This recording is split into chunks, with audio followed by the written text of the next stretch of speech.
News శనార్థుల్లా నేను మీ భూమవ్వ. ఎట్లున్నారు? మంచిగా ఉన్నారా? నేనైతే మంచిగా ఉన్నా. ఇవాళ కూడా ఇంకో కొన్ని ముచ్చట్లు తీసుకొచ్చిన ఏందో చెప్తా అయినోర్రి. మన కేరళలో ఏమైందో ఎరికేనా మీకు?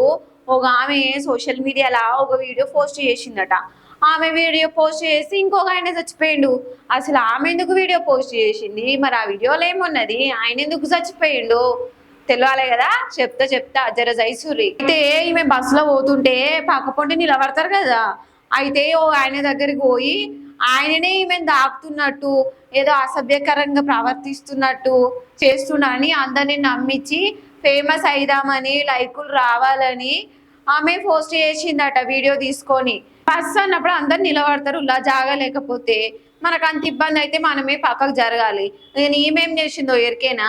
ఆడ నిలబడ్డ ఆయన దగ్గరకు పోయి ఆయననే మేము దాక్కుతున్నట్టు అంత వీడియో తీసి పోస్ట్ చేసిందట సోషల్ మీడియాలో. అట్లా వీడియో పెట్టినాక ఒక మొగాయనను ఆమెను దాక్కుతున్నట్టు ఆమె వీడియో తీసి పెట్టినాక వైరల్ కాదా? మస్తు వైరల్ అయిందట వీడియో. మరి వైరల్ అయినాక పాపం మా అన్న చూసుకొని నేను చెయ్యను దానికి గిమ్మె నన్ను గిట్లా చేసింది ఏందని బాగా మనస్తాపానికి గురయ్యి జీవి విడిచిండు. అట్లా కాదులా, పబ్లిక్ బస్ అన్నప్పుడు సీట్లు లేనప్పుడు నిలబడతాం కదా, అంత ఇబ్బంది అయితే మనమే పక్కకు జరగాలి. లేకపోతే మనమే సపరేట్ గా ఓ బండి మాట్లాడుకొని పోవాలి. అంతేగాని అందరు ఎక్కే బస్సులా పాపం సపరేట్గా నిలబడ్డ ఆయన దగ్గరికి నువ్వు పోయి లైకులు కావాలని పోయి వీడియో తీసి సోషల్ మీడియాలో పోస్ట్ చేసి పాపం చెయ్యి తప్పుకు ఇట్లా బదనాం లేపిందని ఆయన జీవి తీసుకుండట పాపము. ఇప్పుడు మరి ఆ చచ్చిపోయిన ఆయన అమ్మ నాయనకు 60-70 ఏళ్ళు ఉంటాయట. మరి ఎవరు చూసుకోవాలి వాళ్ళను? గిట్లా చేస్తారా మీరు ఫేమస్ కానీకి? ఇంకేమన్నా వేయాలి కానీ గిదేం పనుల్లా గలీజ్గా. సోషల్ మీడియా వాడేటోళ్ళు కూడా జర చూడురే ఒక మల్క, ఏది నిజము ఏది అబద్ధము, జర మంచి మంచి వీడియోలను వైరల్ చేయురుల్లా. ఆయన తప్పే చేయకపాయే, ఈమెనే వాయే, ఈమెనే పోస్ట్ చేసే పాపం అయిన జీవాయే. మరి గిట్లా చేస్తే పోలీసులు ఊరుకుంటారా? జైల్లో వేసిరట, మరి అరెస్ట్ చేసిరట. ఇప్పటి నుంచి అయినా జర సోషల్ మీడియా వాడేటోళ్ళు జాగ్రత్తగా ఉండుర్రి. మీ లైక్ల కోసం, మీ ఫాలోవర్ల కోసం, మీరు ఫేమస్ కానికి కోసం గిసొంటి అమాయకులను మీరు బలి చేయొద్దు. సో ఇప్పుడు కేరళలో పోరాలు బస్సులో పోవాలంటే భయపడుతురు మొగోళ్ళు.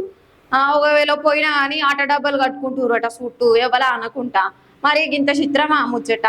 గిసొంటి పనులేందుల్లా సృష్టలు కూడా మరి గింత చిత్రమా ఉల్లా? ఏది మంచి ఏది చెడో కూడా తెలుసుకోరు మీరు. ఎవరిని పడితే వాళ్ళని వైరల్ చేసే గిట్లనే అవుతాయి ఉల్లా. జర వాళ్ళు చేసేది ఏం వీడియో ఏంది, మరి ఉపయోగపడుతుందా ఉపయోగపడదా సమాజానికి అనేది జర చూసి మీరు వైరల్ అయ్యి ఎందుకైనా మంచిది. ఓ మొగ పొరగాళ్ళు జర బస్సులా వచ్చిపోయేటప్పుడు జర జాగ్రత్త ఉండురి, సరేనా? అయితే ఆమెను పోలీసులు అరెస్ట్ చేసిండ్రట. మరి చేసినాక ఊకుంటారా పోలీసులు? 10 ఏళ్ల జైలు శిక్ష వేసిండ్రట, ₹1 కోటి నష్టపరిహారం వేసిరట, ఆస్తులు కూడా తీసుకోరటులా. మరి గిసొంటి పనులు కూడా జర జాగ్రత్త ఉండుర్రి. ఆడిపోరగాళ్ళకు కూడా చెప్తున్నా నేను. ఇప్పుడు ఎంత చేసేం లాభం ఉల్లా మనిషి జీవి పోయినాక? జర ఆడిపోరగాళ్ళు కూడా పైలంగా ఉండుర్రి, జాగ్రత్త ఉండుర్రి. గిసొంటి పనులు చేయకూరి. ఒక పొరగాళ్ళు మీరు కూడా జర పైలంగా ఉండుర్రి. ఆడిపోరగాళ్ళకి చెప్పేది పోయి మీకు చెప్పే రోజులు వచ్చినాయి. మరి ఏం చేస్తాం, గట్ల నడుస్తుంది. సరే మరి ఇంక ముచ్చట్లు పట్టుకొని వస్తా. అప్పటిదాకా చూస్తూనే ఉండుర్రి PL24 న్యూస్. నేను మీ భూమవ్వ.